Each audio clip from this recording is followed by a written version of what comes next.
સુરત શહેરમાં રોગચાળાએ માંજા મૂકી છે ત્યારે મહિલા તબીબનું ડેન્ગ્યુથી મોત થઈ ગયું છે। સ્મીમેર હોસ્પિટલમાં આ મહિલા તબીબ છે એ ફરજ બજાવતા હતા અને એ જ દરમિયાન તેમની તબિયત છે લથડી હતી અને આ મહિલાનું ડેન્ગ્યુના કારણે મોત થઈ ગયું હોવાના સમાચાર અત્યારે મળી રહ્યા છે। સ્મીમેરની રેસિડેન્ટ તબીબની ફરજ પર જ તબિયત લથડી હતી। તબિયત લથડતા 4 દિવસથી સારવાર હેઠળ હતા મહિલા તબીબ। અમદાવાદની રહીશ 24 વર્ષીય ધારા ચાવડાનું મોત થઈ ગયું। જે હોસ્પિટલમાં મહિલા તબીબ ફરજ બજાવતા હતા ત્યાં જ મચ્છરોનો ઉપદ્રવ, હોસ્પિટલ પરિસરમાં ગંદકીની ભરમાર અને ઉભરાતી ગટર જોવા મળી હતી।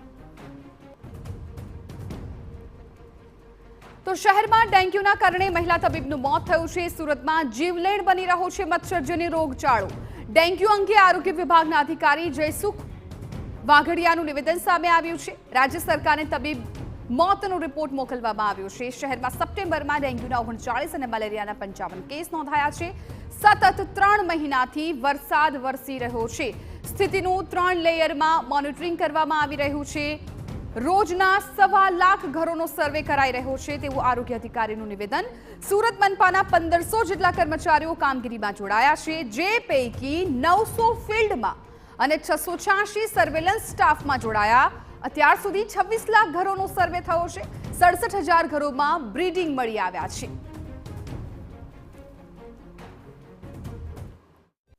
સુરત શહેરની અંદર ડેન્ગ્યુના કેસો અને મેલેરિયા અને સાથે તાવ અને ઝાડા ઉલટીના કેસોની અંદર જે વધારો જોવા મળી રહ્યો છે, કારણ કે ચોમાસા બાદ આ રીતની સ્થિતિ છે તે જોવા મળતી હોય છે। ત્યારે સ્મીમેર હોસ્પિટલની અંદર ફરજ બજાવતી રેસિડેન્ટ મહિલા તબીબ જે છે તેનું ડેન્ગ્યુના કારણે મોત થયું છે। તો આપણી સાથે સુરત મહાનગરપાલિકાના આરોગ્ય અધિકારી જોડાયા છે, તેમની સાથે વાત કરીશું। સાહેબ, એક મહિલા તબીબ છે તેનું મોત થયું છે, કઈ રીતની સ્થિતિ શહેરની અંદર ડેન્ગ્યુના કેસોને લઈને? એ માહિતી અમારી પાસે આવેલી છે અને અમે માહિતી સંકલિત કરીને રાજ્ય સરકારમાં મોકલાવેલી છે। એમના રિપોર્ટમાં NS1 પોઝિટિવ બતાવવામાં આવેલો છે, એટલે ડેથનું ઇન્વેસ્ટિગેશન કરી અને ડેથ ડિક્લેર કે શું કરવાનું તેના માટે રાજ્ય સરકારશ્રીમાં રિપોર્ટ કરેલો છે। કંટ્રોલની વાત કરું તો સુરત મહાનગરપાલિકા પાસે અત્યારે લગભગ 1,500 જેટલો staff vector Born disease control માટે કાર્યરત છે, જેમાંથી લગભગ 900 જેટલા કર્મચારીઓ ફિલ્ડમાં કામ કરે છે, એટલે કે ફિલ્ડ વર્કર છે, અને 686 જેટલા સર્વેલન્સ વર્કરો છે, જે લોકો હાઉસ ટુ હાઉસ સર્વે કરે છે। કેસોની સંખ્યાની વાત કરીએ, ડેન્ગ્યુ, તાવ, મેલેરિયા, એ સ્થિતિ કઈ રીતના આંકડા જોવા મળી રહ્યા છે અત્યારે? અત્યારે જો સિવિલની વાત કરીએ તો આ વર્ષે સિવિલની અંદર અત્યાર સુધીમાં 24 કેસો જે ડિક્લેર થયા છે, એ 24 કેસોમાંથી અને અમારે ત્યાં સિવિલ સ્મીમેરમાંથી જે કેસો ડિક્લેર થયા છે ટોટલ 39 કેસો છે।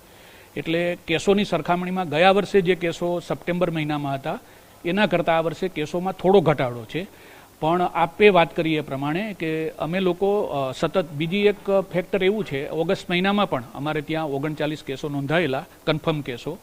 અને એની વાત કરું આપને તો જે વાત કરીએ એ પ્રમાણે કે આ વર્ષે ચોમાસામાં પર્ટિક્યુલર જૂન મહિનાથી અત્યાર સુધીમાં સતત વરસાદ ચાલુ છે। રેની ડેઝ જેને કહેવાય, વરસાદી દિવસો, એ ખૂબ આ વર્ષે વધવા પામેલા છે અને વરસાદનું પ્રમાણ પણ વધવા પામેલું છે। આમ છતાં અમારા જે સર્વેલન્સ વર્કરો છે 686 જેટલા વર્કરો એ હાઉસ ટુ હાઉસ રોજ સર્વે કરે છે અને એક અઠવાડિયામાં આમ તો રોજની વાત કરીએ તો રોજના 1.25 લાખ જેટલા ઘરોની અંદર સર્વે થાય છે।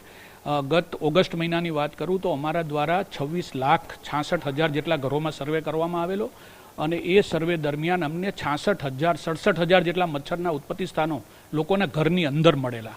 અત્યારે પણ અમારી આ કામગીરી ચાલુ છે, સતત એનું સુપરવિઝન પણ ચાલુ છે। 3 લેવલનું સુપરવિઝન કરીએ છીએ અને રોજે રોજ એનું એનાલિસિસ કરીએ છીએ।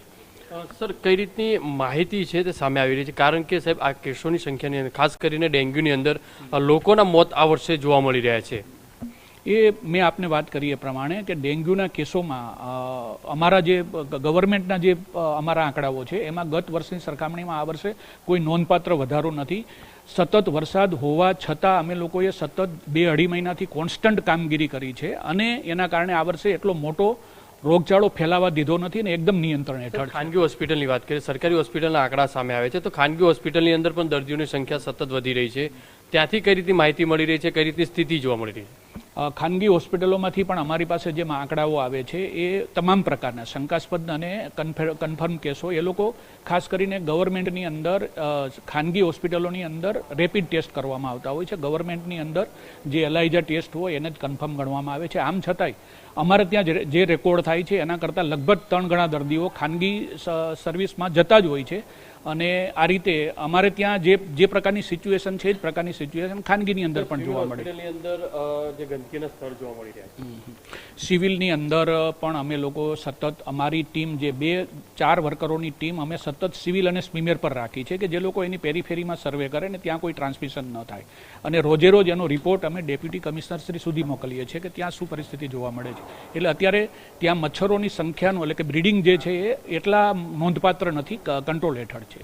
જે રીતે આરોગ્ય અધિકારી કહી રહ્યા છે કે ગયા વર્ષ કરતાં આ વર્ષે ડેન્ગ્યુના કેસો અને રોગચાળાની સ્થિતિની અંદર ક્યાંક ઘટાડો જોવા મળી રહ્યો છે, પણ જે કેસો આવી રહ્યા છે તે ગંભીર કેસો હોય, તેમની સ્થિતિ છે તે નાજુક હોય તે રીતના જે કેસોની સંખ્યામાં જોવા મળી રહી છે. ત્યારે જોનર કે મહાનગરપાલિકા દ્વારા કયા કયા વિસ્તારોની અંદર સર્વેની કામગીરી કરવામાં આવે છે અને જે વિસ્તારની અંદર જે ડેન્ગ્યુના કેસોની સંખ્યા વધી રહી છે તે વિસ્તારની અંદર હવે આરોગ્ય વિભાગ તરફથી કઈ રીતે કામગીરી કરવામાં આવશે.